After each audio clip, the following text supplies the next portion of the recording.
Hi friends, അത്തം 5 ഇന്ന് നമ്മൾ ഉണ്ടാക്കാൻ പോകുന്നത് കൂട്ടുകറിയാണ്. അപ്പോൾ അതിനെന്തൊക്കെയാണ് ആവശ്യമെന്ന് നോക്കാം.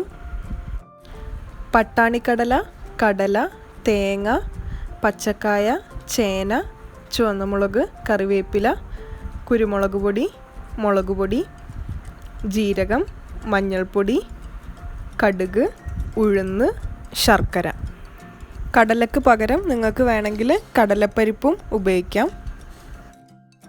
ആദ്യം നമുക്കൊരു കുക്കറിൽ ഗ്രീൻ പീസും കടലയും വേവിച്ചെടുക്കണം. അതിനായിട്ട് ആവശ്യത്തിനുള്ള വെള്ളവും മഞ്ഞൾപ്പൊടിയും മുളക് പൊടിയും കുരുമുളക് പൊടിയും ആവശ്യത്തിനുള്ള ഉപ്പും കൂടെ ചേർത്ത് കൊടുക്കാം. അത് നന്നായിട്ട് മിക്സ് ചെയ്തതിന് ശേഷം നമുക്കത് കുക്ക് ചെയ്തെടുക്കാം.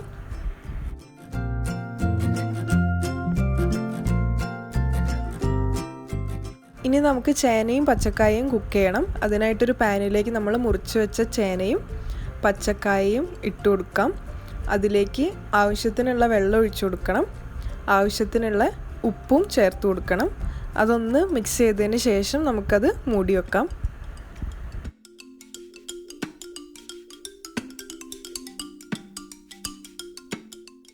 ചേനയൊക്കെ കുക്കാവുന്ന സമയത്ത് നമുക്ക് തേങ്ങ അരച്ചെടുക്കാം. അതിലേക്ക് ആവശ്യത്തിനുള്ള ജീരകം കൂടെ ചേർത്ത് കൊടുക്കണം. തേങ്ങ അധികം അരയേണ്ട ആവശ്യമില്ല, ജസ്റ്റ് ഒന്ന് തിരിച്ചെടുത്താൽ മതി. ചേനയൊക്കെ വെന്ത് കഴിഞ്ഞാൽ നമുക്കതിലേക്ക് നമ്മൾ വേവിച്ച് വെച്ച കടല ചേർത്ത് കൊടുക്കാം. കടലയിലേക്ക് നമ്മൾ 1 ടേബിൾ സ്പൂൺ മുളക് പൊടി ഇട്ടിട്ടാണ് വേവിച്ചത്. ബാക്കിയുള്ള 1 ടേബിൾ സ്പൂൺ മുളക് പൊടിയും മഞ്ഞൾപ്പൊടിയും നമുക്കിതിൽ ചേർത്ത് കൊടുക്കാം. ഇനി നമ്മൾ അരച്ച് വെച്ച തേങ്ങ ചേർക്കാം.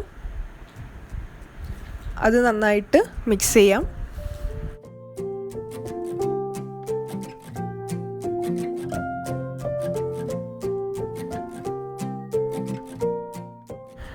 ഇതൊന്ന് തിളച്ച് വരുമ്പോൾ നമുക്ക് ഗ്യാസ് ഓഫ് ചെയ്യാം.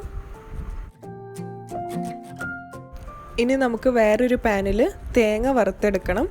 അതിനായിട്ട് ആവശ്യത്തിനുള്ള എണ്ണ ഒഴിച്ചു കൊടുക്കാം. എണ്ണയിലേക്ക് കടുക് ഇട്ടിട്ട് പൊട്ടിക്കാം.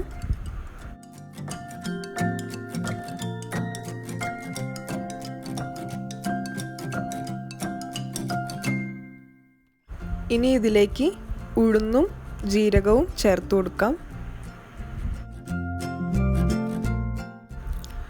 അതിനുശേഷം നമ്മൾ ചിരവി വെച്ച തേങ്ങ ചേർത്ത് കൊടുക്കാം. തേങ്ങ നല്ല ബ്രൗൺ കളർ ആവുന്നത് വരെ ഫ്രൈ ചെയ്യണം.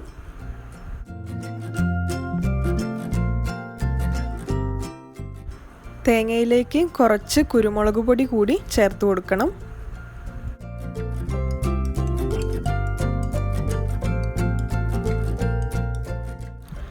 തേങ്ങ നന്നായിട്ട് ഫ്രൈ ആയിട്ടുണ്ട്. ഇതിലേക്ക് കുറച്ച് കറിവേപ്പില ചേർത്ത് കൊടുക്കാം.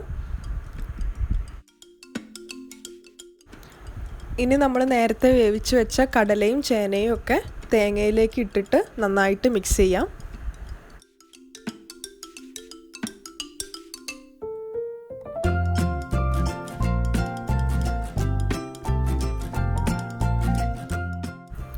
അവസാനമായിട്ട് ഒരു ചെറിയ കഷ്ണം ശർക്കര കൂടെ ചേർത്ത് കൊടുക്കാം. എന്നിട്ട് നമുക്ക് ഗ്യാസ് ഓഫ് ചെയ്യാം. അപ്പോൾ നമ്മുടെ കൂട്ടുകറി ഇപ്പോൾ റെഡി ആയിട്ടുണ്ട്. വളരെ ടേസ്റ്റി ആയിട്ടുള്ള ഒരു വിഭവമാണ് കൂട്ടുകറി. സദ്യയുടെ കൂടെ മാത്രമല്ല, വെറുതെ തന്നെ നമുക്ക് കഴിക്കാൻ പറ്റുന്ന ഒരു ഡിഷ് കൂടിയാണിത്. അപ്പോൾ എല്ലാവരും ഈ ഓണത്തിന് ഇത് ട്രൈ ചെയ്ത് നോക്കണം. അപ്പോൾ ഈ വീഡിയോ ഇഷ്ടപ്പെട്ടാൽ ലൈക്ക് ചെയ്യുക, കമൻറ്റ് ചെയ്യുക. ആദ്യമായിട്ട് കാണുന്നവരാണെങ്കിൽ സബ്സ്ക്രൈബും ചെയ്യുക, ബെൽ ബട്ടണും അമർത്തുക. അപ്പോൾ നാളെ ഞങ്ങൾ അടുത്ത വിഭവമായിട്ട് വരുന്നതായിരിക്കും. അപ്പോൾ നാളെ കാണാം. ബൈ.